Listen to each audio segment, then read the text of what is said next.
और अभी सांसद का चुनाव लड़के आया हूं और अवश्य हम दिल्ली जाएंगे, लेकिन क्योंकि वहां की जनता में दम है, डर नहीं है। स्वाभिमान के लिए, आने वाली पीढ़ी के लिए जीना सीख गई है।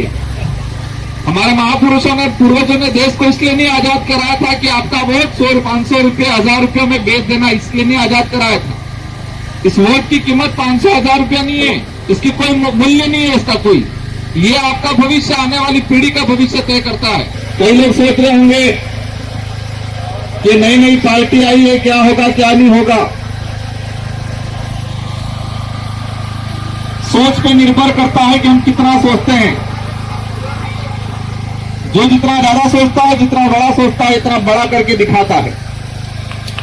और हमारे राजस्थान के अंदर हमारे 84 सागवाड़ा डूंगरपुर की जनता ने करके दिखाया। आज मैं आपके सामने हूं और मेरी विधानसभा क्षेत्र, आपके यहां एमएलए के चुनाव नहीं होते, सीधे सांसद के होते हैं। मैं 2 बार विधायक बना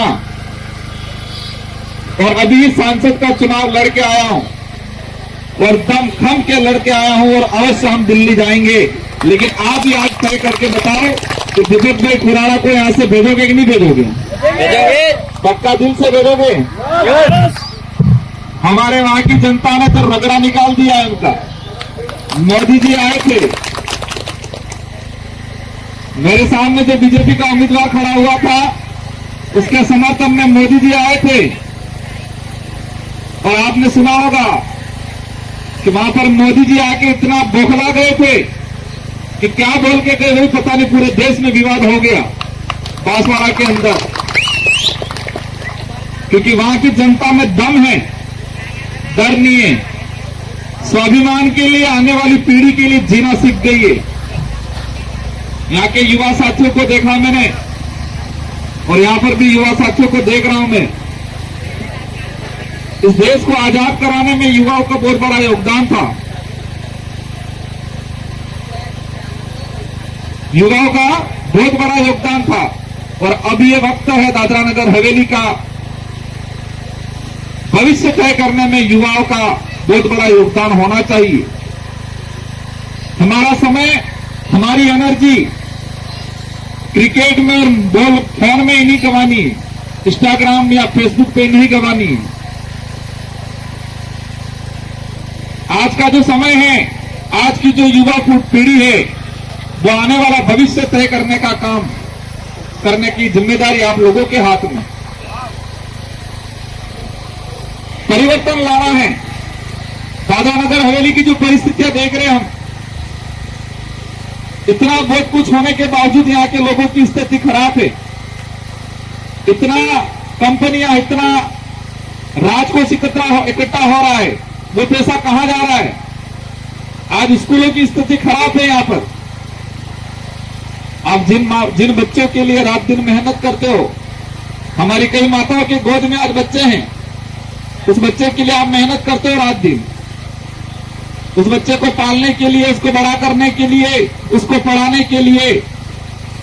लेकिन वोट के वक्त उस बच्चे का चेहरा एक बार देख लेना कि ये मैं जिसको वोट दे रहा हूं, ये बच्चे का भविष्य निर्माण करेगा, इसका भविष्य घर से मिल जाएगा। किसको वोट दे रही है, देख लेना एक बार इसका चेहरा। जिन बच्चों के लिए रात दिन मेहनत कर रहे हो, उन बच्चों के लिए देख लेना कि मैं वोट देने जा रही हूं, वो वोट जिसको दे रही हूं, इस बच्चे का भविष्य का निर्माण करेगा, दादरा नगर हवेली का निर्माण करेगा, यहाँ का भविष्य का तय करेगा, उसको दे रही हूं। या यहाँ के भविष्य को खत्म करने वाले, गर्त में ले जाने वाले लोगों को दे रही है, तय कर लेना, तब देख लेना। चलो, एक बुरी बात सुनी, मुझे अच्छा नहीं लगा। चलो, क्या चुनाव के कुछ दिन पहले पैसा बांट देते ये होते हैं? हमारे महापुरुषों ने, पूर्वजों ने देश को इसलिए नहीं आजाद कराया था कि आपका वोट 100, 500 रुपये, 1000 रुपये में बेच देना, इसलिए नहीं आजाद कराया था। इस वोट की कीमत 500, 1000 रुपया नहीं है, लाखों करोड़ों रुपया है। इसकी कोई मूल्य नहीं है इसका कोई। चलो, ये आपका भविष्य, आने वाली पीढ़ी का भविष्य तय करता है। और ये चुनाव यहां का, यहां की हिस्ट्री में जाते हैं। स्वर्गीय मोहन भाई डेलकर को याद भी करना चाहूंगा। और आज जो यहां पर परिस्थितियां बनी, वो दुखद परिस्थितियां बनी है। कि जो व्यक्ति जिस सिस्टम के खिलाफ लड़ा उसी का परिवार उस सिस्टम के साथ हो गया, वो गलत हुआ है। दादरा नगर की जनता के साथ गलत हुआ। इनको सबको एहसास कराना है कि आज जनता का राज है, जनता तय करेगी कि यहां का नेता कौन होगा। ये आप लोगों के हाथ में है, ये तय करके बताना है लोगों को। देश के अंदर जो परिस्थितियां बनी है, ये नारा लगा रहे 400 पार 400 पार। ये देश हमारा है, इसको बचाने की जिम्मेदारी हमारी है। हमारी जिम्मेदारी सिर्फ फेसबुक इंस्टाग्राम चलाना या शाम को क्रिकेट खेल के शाम को 2 रोटी खा के सो गए, यही जिम्मेदारी नहीं है हमारी। जिस देश को हमारे महापुरुषों ने आजाद कराया, उस देश को बचाने की जिम्मेदारी भी हमारी है। और देश में जो परिस्थितियां बन रही है, वो परिस्थितियां कहीं न कहीं आने वाले समय में हमारे देश के लिए, आने वाली पीढ़ी के लिए घातक बनने वाली है। लोगों को झूठ बोल बोल के हमारी उधर की जनता तो जागरूक हो गई है। 2013 में सत्ता में आई है, 15-15 लाख रुपए दे दूंगा यूं करके, यही चला था उन लोगों ने पूरे देश में। आया किसी के खाते में? 2019 में वापस सत्ता में आई है लोग, पुलवामा हमला हुआ।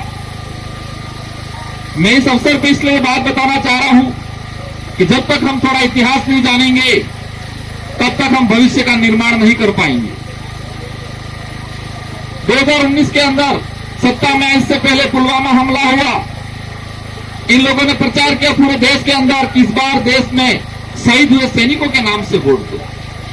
जनता ने वोट दिया कि पुलवामा हमला का बदला मोदी जी लेंगे, मोदी जी लेंगे करके। सारे टीवी चैनलों पे एक ही चलाया कि पुलवामा में हुए शहीद सैनिकों का बदला मोदी लेगा, मोदी लेगा करके। क्या हुआ? सत्ता में आ गए। सत्ता में आने के बाद आर्मी भर्ती खत्म कर दी और अग्निवीर लाके रख दिया इन लोगों ने।